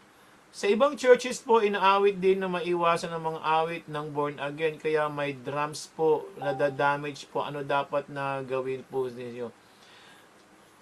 Kaya nga, gawin yung Adventist yung kanta. Later, pag-uusapan natin yung drums. So, basta basically, kung may tugtog ng drums, at mukha na doon sa nagmukha ng born again yung kantahan ninyo, nagmukhang born again na yung worship nyo. Kasi huwag nyo gamitin yun kasi nagmumukhang born again na kayo. Huwag nyo gamitin yung ganong klaseng style. Kasi iba yung style po ng born again, iba yung style natin. Kasi hindi naman tayo born again. So hayaan nyo sila, huwag kayong magalit sa kanila, masama sila dahil may drum sila. No. Hayaan mo yun sila. Pag sa atin, ayaw natin ng may kanta na maingay, ayaw natin may kanta na parang sanlibutan, kaya inaalis natin yun. That's the only thing there. Gusto natin na solemn, mas pinahalagahan ng Adventist worship, yung joy and reverence. Okay? So laging meron yun. Masaya, delightful, pero may reverence. Hindi yung parang nag-entertain. Yun ang point natin. Dapat po ba AAY sa church hymnal pa rin ang gamitin at wag na pong awitin action song sa mga pambata? Meron po tayong lecture ng action songs. Hindi po ba kayo nakarating nung last meeting? Tingnan nyo po sa YouTube. Pinag-usapan po natin ang mga ang mga action songs. Ano po? So, ang gagawin po ninyo sa AY, sabi ng Bible, sing psalms, hymns, and spiritual songs. Ibig sabihin, huwag lang hymnal ang kakantahin ninyo. Kanta rin kayo ng psalms, kanta rin kayo ng spiritual songs. Ibig sabihin, kumanta rin kayo ng ibang songs. Pero sa church natin ngayon, magandang gamitin yung AY para mag-aral ng mga hymns kasi ang dami pang kanta na hindi natin alam. Kaya maganda po ay meron kayong hymns, meron din kayong mga spiritual songs. Yung action songs naman, pipiliin lang ninyo. Ano po ang madalas nakita sa mga contemporary songs na kailangang i-discern evaluation? What about the hymn? Does it mean hymns acceptable? Yan this worship kasi po it might have contradicting beliefs din since madami were composed non-Adventist. Okay, kung dito sa hymnal na Adventist ay of course pinag-aralan na nila yan na ay pasok na yan, ano. Pero kung gusto niyo aralin pa ulit by yourself, you can.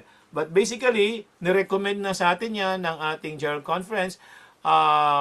Wala naman ako nakita pang hindi maganda, pero ay basically makinakanta natin pasok po naman sa hymnal. So anong ba ang mga makita nandun na po no sa lecture natin kanina, Ravina, hindi mo ba naabutan yung mga kailangang i-discern sa evaluation nandoon? Anong i-evaluate natin nasa lecture? Yung instruments in worship po, August 31 pa po natin topic. Meron na ba tayo, Jojo? Instruments? Okay. Sa August 31, pag-uusapan po natin ang mga instruments. Ayan, sila, mga drums, usapan natin. Pwede po awitan ng scripture songs sa AY. O maganda po ang scripture songs. Pero, yung scripture songs, so be careful. Baka naman ang music ng scripture songs ninyo ay punong-puno din ng ingay, ano? Oh, be careful din para baka scripture songs niyo para ding action songs na na na nagbibigay ng hindi reverence na naman. So be careful. Okay, may nakataas dito si Voltaire. Anything you want to share? Yes, sir. Gusto ko lang idagdag yung sa contemporary music. Pagka tiningnan kasi natin sa Google, ang sabi sa Google, contemporary music is any music created and produced in the present day. So kaya yung mga kadalasan pag tinawag na Christian, contemporary Christian, kasi nga yung mga popular music, no, yung na common na napoproduce in the present day, ginagawang ng mga musicians, no, parang kino-convert nila para maging magamit sa church. So kadalasan may mga musicians na yung mga gawa nila pagka ginawa nila na for church ay pasok naman din sa Adventist tawag nito standard. Oo. So yun yung contemporary, gusto ko emphasize na yun yung mga popular style music, any music na sumisikat, no, na naproproduce in the present time. Tapos kaya naging contemporary Christian kasi ginamit sa Christian activity sa church, ganun. So sir, ang siguro kasi may mga composers na maganda yung nagagawa nila, nagiging sacred yung yung contemporary music, pero siguro in one of the session yung ma-discuss naman yung paano natin ma-define yung music na yan, kung yan ay kumbaga parang ano ba yung mga iba't ibang category or definitions or musical ang tawag nito, theory ba yan or ano yung mga pwede nating tingnan musically na makikita na masasabi natin ay ito sacred siya, pwede siya sa church, So siguro yun yung isang kasi hindi naman talaga, hindi mahirap ngayon sa mga tao na ma-define nila kung ano talaga yung magandang contemporary kasi iba-iba na kasi yung view ngayon sa church namin. May nag-concert, ang title sacred concert, sacred ganon. Natapos na lang yung concert, wala naman ako narinig na sacred music. So ibig sabihin, sa kanila sacred na yon. Yung ganon na parang wala naman akong nakita sa akin, Sa akin, wala akong narinig na sacred, pero ang title nila ay sacred concert. So, 'di ba? So, ano ba yung category ng sacred? 'Di ba? Saan pumapasok yung sacred? Kasi yung iba, ang din diyan, ang argument yung ang tawag nito, yung offbeat o yung syncopation o gano'n. So kapag may syncopation ba, ganito, so yung mga gano'n. Siguro isang maging topic din yung gano'n na sa music, ano, ang tawag niyan? Sa music side, paano natin ma-define yung sacred music para malinawan din yung mga tao makita nila na ano talaga yung music na para marunong tayo, matuto tayo na mag-judge, di ba? Mag-judge ng music na hindi lang yung feel mo, pwede, ganon. Okay, so Yeah. thank you. Sa madaling pag-define, kasi yung sacred at saka religious, parang nahahalo natin, pag sinabing sacred, religious, sacred. Sa totoong definition, when we talk about sacred music, pag sabing sacred music, ito po yung mga music na center sa God lang talaga. Yung character ng God, praise sa God, Talagang, ito yung mga ginagamit sa worship. Yan. Pero yung religious, not necessarily ay about God. Religious is sometimes about you, testimony mo, yung experience mo sa God. It's not about God, but your experience, your testimony is a religious songs because religious song kasi it talks about your experience with God. So nagiging religious siya. So anything that talks about your experience with God, talks about biblical themes, talks about biblical doctrines, can be religious, can be secular. Can be religious, can be sacred. Pag religious, laging hindi right actually ay for God. Yung sacred, ito yung ginagamit sa worship talaga. Yan ang totoo. So, we will discuss sacred, ano ba yung sacred, ano ba yung psalms, ano ba yung spiritual songs, ano ba yung mga yun, nasa Bible, pag-usapan natin yun later. Yes, musically, yung kumbaga, yung musical, aspect, yung gano'n. Halimbawa, yung hymns, alam naman ng karamihan, yung nasa yung accent ng hymns, di ba? Nasa one, nasa gano'n. So, yung musical para maintindihan na bakit ito ganito, ba't itong music na ito? In a musical, view. Ganun. Okay, thank you. Unica Cano, and then Theo Monton, and Ma'am Rosalie. Okay, mauna si Unica Cano. Good evening po. Yan. Thank you so much po. I find wisdom po at napakinggan ko yung iba na clarify na sa akin. There's one thing lang po gusto kong itanong this time. Kasi this we have a discussion about the choir. Kasi ang composition ito ay mga Black American choir. So, aawitin dito ng choir a cappella. So, walang instruments. Ngayon po, the discussion, the bothering thing is yung how, may sagutan po kasi siya eh. Alam niyo po yung awit na The Witness? May sagutan siya. So, meron kasing nag-raise ng concern na parang hindi siya pang sabat. Pang concert style, pang competition. However, I find it naman ng problema. Gusto ko po sanang para ma-educate po din kami lahat sa part na to kasi walang musical, no drums, just the voices.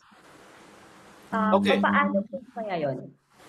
Okay, so nasa performance, Nasa performance yung tinatanong mo, So, how to perform in worship. Okay? So, siguro sagutin lang natin, but maybe we could have a session about performance. Hindi naman choice of music yung kinatanong mo, Yung tanong mo ay performance. Remember this, when you perform in worship, you are performing in front of God. Okay? God is the audience, not the congregation. And worship is not showing off your beautiful talent, your beautiful music. Worship is giving message. So when you give message, you more focus on the giving of the message, not on performing the message. When you say performing the message, yung sobrang artistic na interpretation na para nasa concert, then we avoid that kind of performance. Because the principle of worship is centered to God ang ating lahat ng music, hindi nakasenter sa performer. So when the music centers sa performer, then that is not good for worship. Okay? That is not good for worship. Kaya nga, ang ating kakantahin po sa Sabat, kakantahin sa churches, wag po yung mga songs na ang hihirap na parang artistic masyado. Kasi kapag ganun po yung mga kanta natin, mukhang nagpo-program na lang tayo, hindi tayo nag-worship. Kaya ang sinasabi ni Ellen G. White, simplicity of Christ po ang worship. Ang sentro ng worship ay ang Panginoon. Hindi po ang ating kanta, hindi po tayong mga manganganta, kundi ang Panginoon pa rin. So, the simpler the better. Huwag po kayong magpapakanta sa inyong church hanggat maaari, matulungan ninyo sila na yung para silang nasa isang magandang program, o nasa, Kaya minsan, ako nga, sinasuggest ko pa sa mga choirs na tinuturuan ko, kapag kakanta kayo sa worship, sa Sabat, maggawa kayo ng uniform na pang-Sabat. Huwag kayong gagawa ng uniform na yung pang-concert ninyo, ayun din yung pang-Sabat ninyo kasi magmumukha kayong nagko-concert sa Sabat.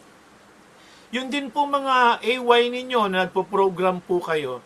Be careful na kapag may inimbitahan po kayo mga choir na magpe-perform sa Sabat, ay wag po ninyong tawaging concert. Kasi yung concert, parang pangpakita, pag sinabi kasi yung concert, pangpakita yan ng talento, pangpakita, Ang gawin po ninyo, sa hapon ng Sabat, sabihin nyo sa mga choir na pupunta sa inyo, our church is not a concert hall. Our church is a worship hall. So yung kakantahin po ninyo ay yung pang-worship na mga kanta, yung hindi pangpasikat, hindi yung pangpakita ng gilas. Ang nakalagay pa sa SDA Philosophy of Music ay hindi daw natin ipapakita kung gaano tayo kagaling. Ayan, kasi ang worship ay hindi para ipakita ang galing, kung hindi ipakita si Kristo. Ipakita ang pag-ibig ng Diyos, ipakita ang kanyang mensahe. So, yung mga kakanta sa inyo sa hapon, sabihin nyo rin, magdamit sila ng pang-worship. Huwag silang magsusuot ng damit na parang hindi pang-worship. Sunod, yung mga kakantahin nila, piliin talaga ninyo na worship songs. Sasabihin nyo kasi, worship hall po ang aming church, hindi po siya concert hall. So, be careful po sa mga papakanta nyo. Kasi, ang Panginoon po, ang audience ng worship. Huwag po ninyong gawin ang audience ay yung congregation. Ang congregation, ang worshiper, ang Panginoon, ang audience. So, kayong kumakanta, nililid ninyo ang congregation to worship. Hindi ililid ninyo yung congregation na sa inyo mapupunta yung attention. Kaya pumili kayo, yung mga kakantayin nyo sa divine service, mga kapatid, pumili kayo ng center lang sa Panginoon. Huwag yung masyadong artistic at maganda na natatabunan na yung Panginoon. Minsan sabi, bakit? Hindi ba ang Panginoon ang master ng art? Yes. Art at Panginoon. Sino mas mataas? Siyempre, ang Panginoon. Pero kung ang kanta mo masyadong artistic na, natabunan na yung Panginoon, ay wala na, hindi na worship. Entertainment na yan. Meron nga akong sinulat dati, sabi ko, kapag daw kumanta ka sa divine service, at ang sinabi ng mga tao, ay ang galing nung kanta, ay hindi daw nila nakita ang Panginoon. Pag sinabi nila, ay, salamat brother, you helped me worship the Lord. O yan, ano, yun ang magandang, ano, pag sabing, ay, salamat sa kanta, ang ganda-ganda, na-inspire kami. Na-inspire ka lang? No. The songs in the divine service should help people worship. Ayun. Okay ba yun, Unika Kano? Yes po. Noted po. Thank you. Okay. Oh, meron ba bang tanong? Clear po ba? Sir. Si Theo Monton. Ayan, Theo Monton, please. Yung question ko po sir, and then doon sa inyong discuss kanina regarding religious and worship song or sacred song. So, meron akong na-intrigue lang po ako doon sa isang song ng Gaiter. Yung may pamagat na Rivers of Babylon. Actually, parang experience ng Israel kung paano sila na bihag. Yun nga lang, yung kanilang arrangement kasi ay medyo jazzy or whatever. So kapag nabago natin to, yung kanyang arrangement, as per yun kanina, ibig sabihin ay pwede nating kakantahin din kung sakali. Okay, thank Kung you. sakali lang. Thank you po. Yung pinag-usapan po natin kayo ng principle, hindi ibig sabihin religious song siya, appropriate na siya sa worship. Okay?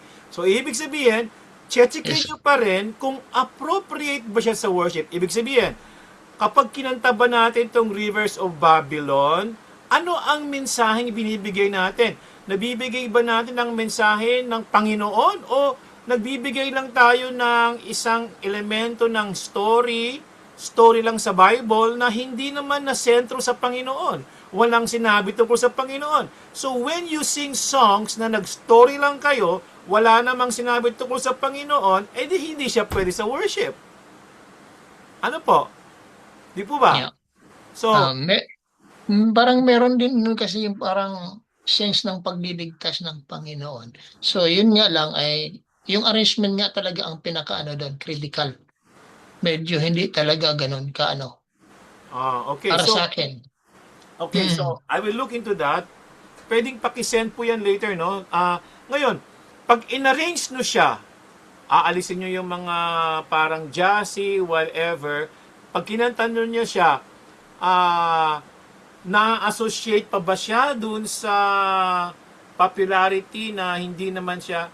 Kasi hindi po lahat ng religious songs ay ginawa for worship.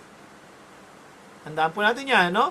Kaya nga, may discernment tayong gagawin eh. Kaya nga, pag-aaralan natin kung ito ba talaga ay bagay sa worship. Okay? Alright. Hindi ko alam yung kanta, pero yun po ang principle natin, ano? Okay, sir. Sige, okay. At least. Subukan natin tanggalin yung mga element na para pag nakita ninyo na hindi na siya, then why not? Alam ba ninyo nung araw yung "Oh Danny Boy"? "Oh Danny Boy, la la la la la la la la." Noong araw sa radyo yan, secular song yan eh. Tapos, nakalimutan na yung kanta, hindi na nagagamit, tapos biglang nakita ko sa hymnal. Ang nakalagay na, "Amazing Grace." Amazing Grace, na na na na, the song of praise. Wow, ang ganda. Ang ganda. You see, pag inarrange, inayos siya, nagbabago, nagmumukha, nagiging appropriate na siya. Yes, sir. Appropriate na siya. Yun yung aking yung aking doon. Yes. Yeah. Thank you so much, sir. Thank you so much. Yes. Right. Okay na po, sir. Salamat. Okay, meron pa po ba kayo? Ma'am Rosalie, nakataas ang iyong kamay. Ano po ang inyong tanong?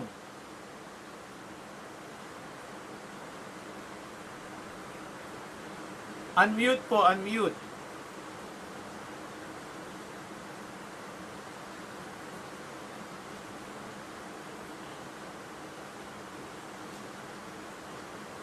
Ay, wala po kayong sound.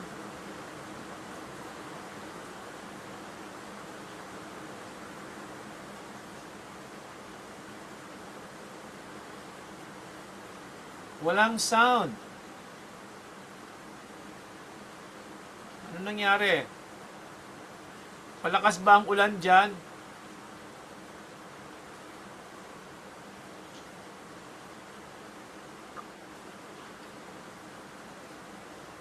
Okay, habang ano ba ang pagkakaiba ng secular sa profane song? Profane song talaga, Jojo.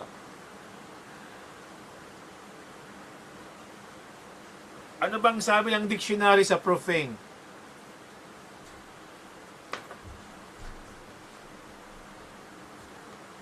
Okay, parang ayaw pasalitain si Mama.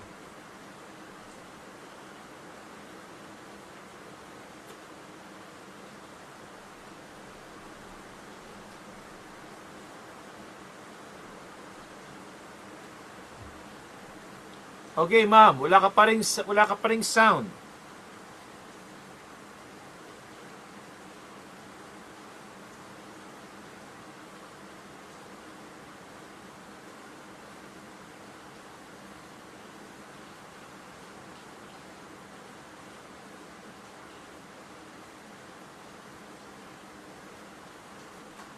A profane song is a musical piece that features explicit, vulgar, obscene language or one that is secular and worldly rather than sacred or religious. Okay.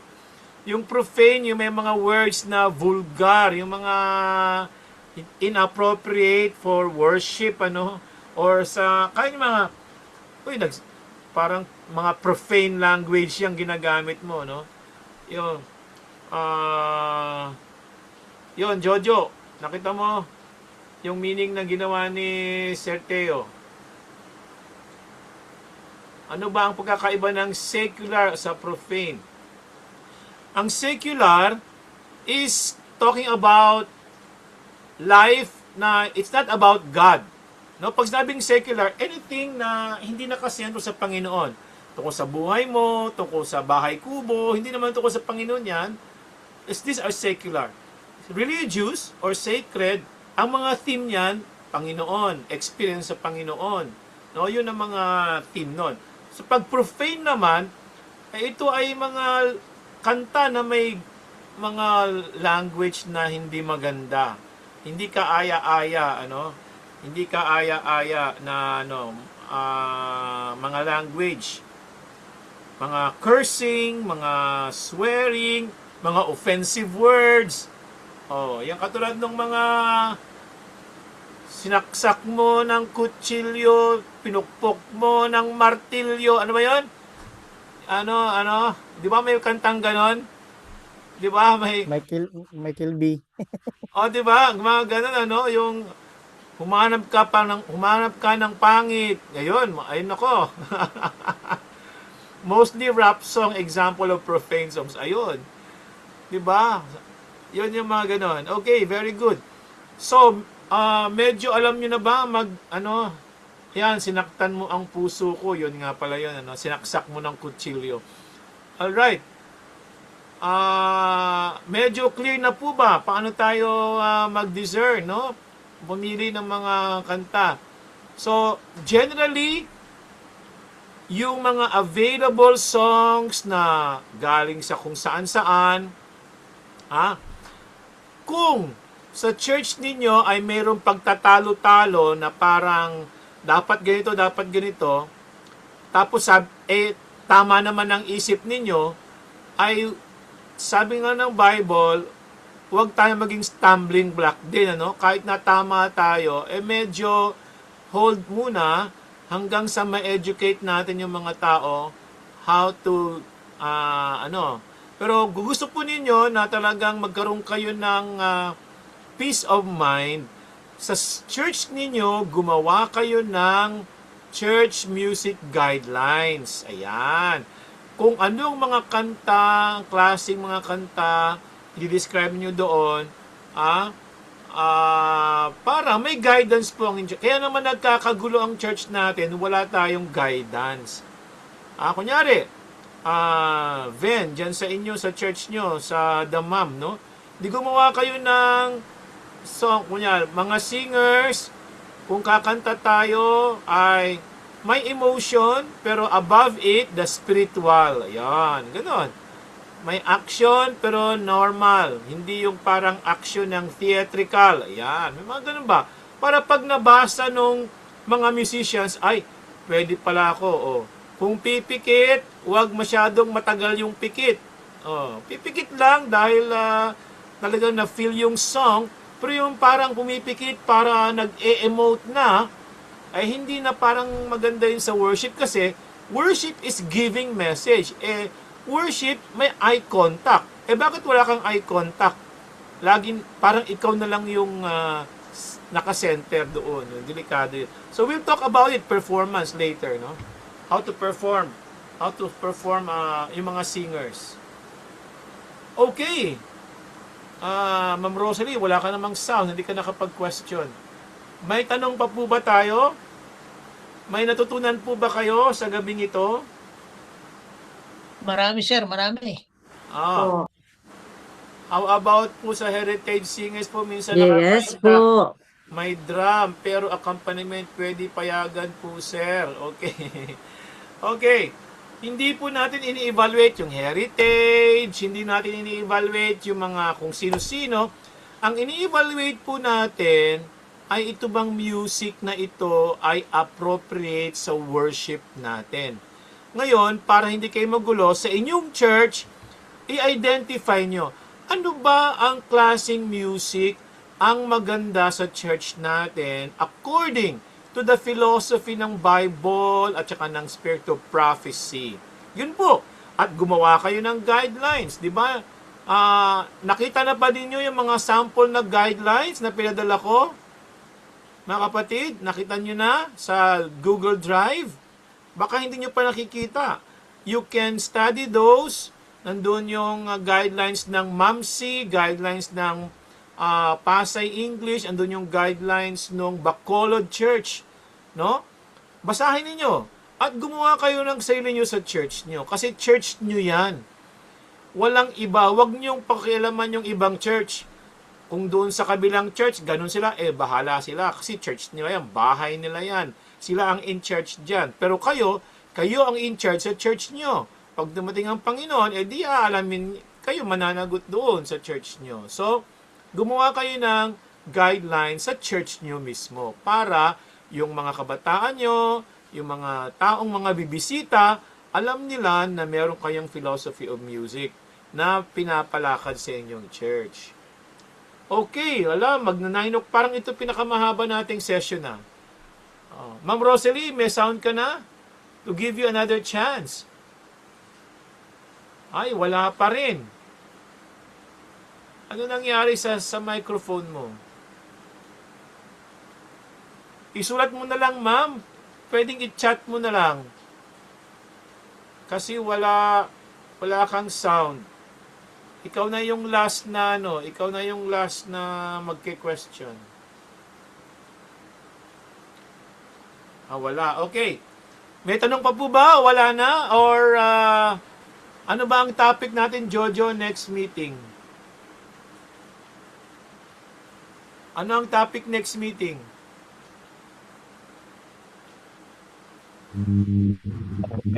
Good, sir. Weddings. May ground ang sound mo. Okay. Picture taking na po tayo bago tayo mag-pray. Maglabas na kayo ng inyong mga beautiful faces para naman po mailagay natin sa ating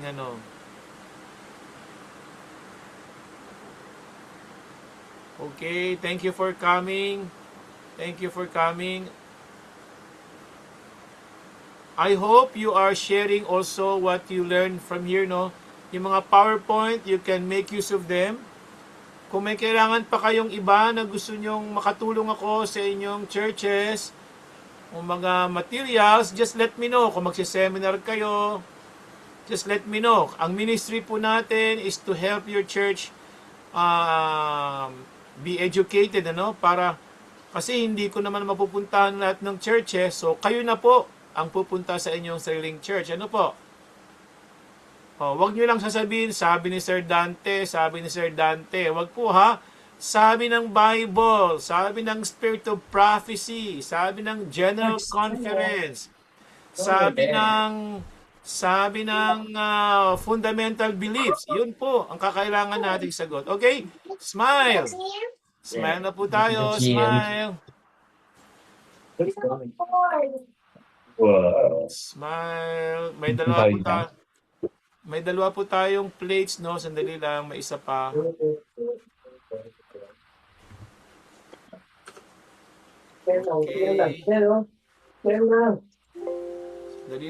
Sandali lang, sinisave lang po. Bakit?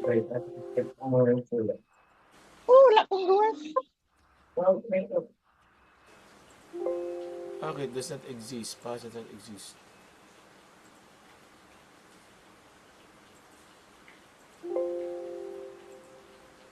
Bakit ayaw niya ma-save? Sandali lang.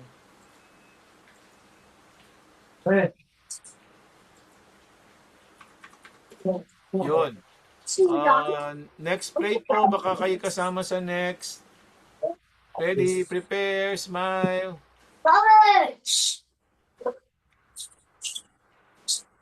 Ayan.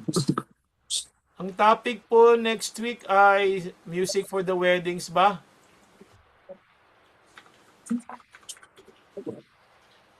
Yata yung music for the weddings. Wedding songs Mm. po sa Monday, ah.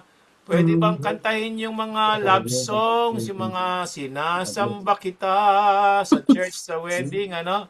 Ano mga kinakanta dyan, yung luluhod ng mga tala, alam mga ganon. Pwede ba yon sa wedding? Ah? O maintindihan natin yung wedding next week. Okay.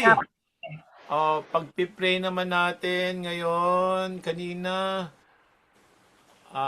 sino pwede mag-pray? Moises, North Bulacan. Ayan. Moises, can you pray for us? Kaya po tayo po'y manalangin.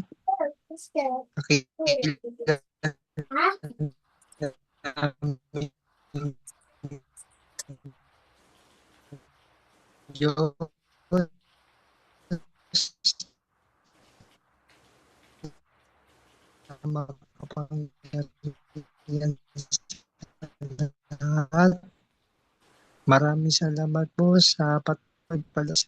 Binigyan niyo po kami na nawa at maisa kumuhain po ito. Nawa maging inspirasyon sa bawat isa. Nawa namnamin at gawin ninyong bibigay ng kalwalatian ang inyong pag-aawit ng sangkalangitan. Salamat po sa pag-ibig at pagtitiwala ang bawat isa. Ito ang sariling karapatan, kundi alang-alang po lahat sa tamis na pangalan buktungan ng anyong kapangyarihan ng Panginoong Hesus. Amen. Amen. Okay, good Thank night you, po. everyone. Thank you, everyone. Thank you. See you next Thank week. you. See you next week. Yes, sir. Bye-bye. Sama. God bless. Thank you so much. Ma'am, Dr. Lolita, nakapasok ka na at least, no? Thank you.